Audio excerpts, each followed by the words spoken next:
Survei yang dilakukan peneliti Nanyang Technological University Singapura menunjukkan angka indeks persepsi risiko warga kota pahlawan terbilang rendah, meski angka penularan di Surabaya terus naik. Salah satu pertanyaan yang menjadi acuan adalah seberapa besar kemungkinan responden terkena virus COVID-19. Ada 59 responden yang menjawab kecil dan sangat kecil. Kemudian ada 60% responden yakin kemungkinan orang terdekatnya terpapar virus ini sangat kecil dan kecil. Zulfikar Amir, peneliti Nanyang Technological University Singapura mengatakan, ada informasi yang tidak tersampaikan dengan baik sehingga warga Surabaya kurang memahami risiko pandemi ini. Khususnya bagi pihak pemerintah, karena kalau pemerintah memberikan informasi dan pengetahuan yang tidak valid atau tidak solid, dampaknya itu akan kepada pemerintah sendiri, karena akhirnya masyarakat menjadi tidak mawas diri, masyarakat menjadi cuek, lalu masyarakat menjadi tidak terlalu peduli, dan ini akan mengakibatkan laju penularan semakin tinggi gitu. Setidaknya ada 12% responden yang mengaku rela mengambil risiko terpapar COVID-19 demi tetap bekerja di luar rumah.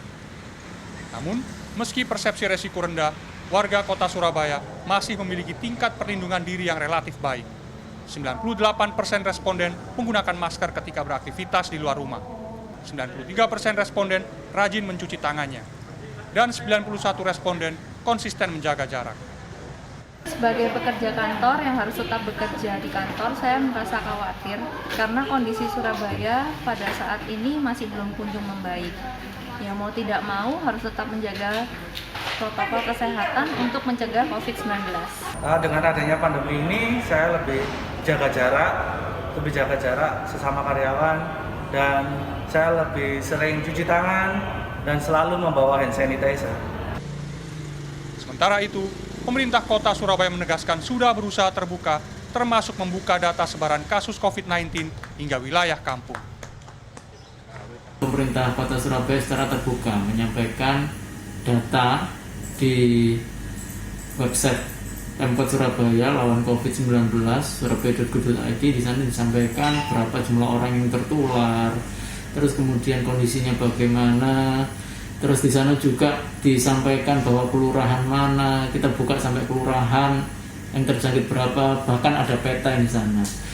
Harapan kita menyampaikan itu adalah bahwa ini pandemik ini COVID-19 ini memang menyebar, ya, pola-pola penyebarannya itu ada. Secara keseluruhan, Zulfikar menilai Surabaya belum siap memasuki tatanan kebiasaan baru.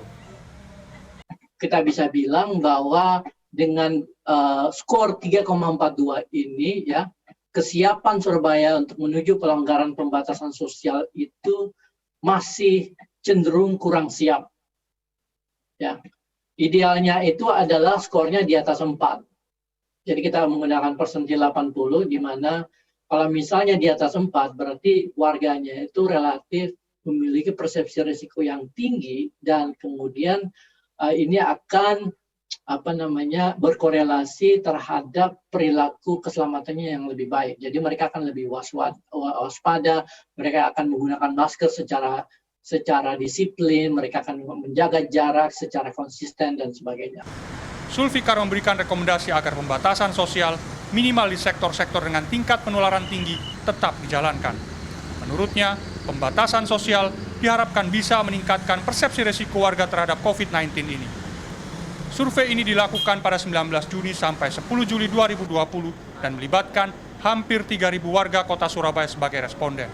Responden berasal dari berbagai latar belakang, mulai dari pekerja swasta, mahasiswa, pegawai negeri sipil, sampai ibu rumah tangga.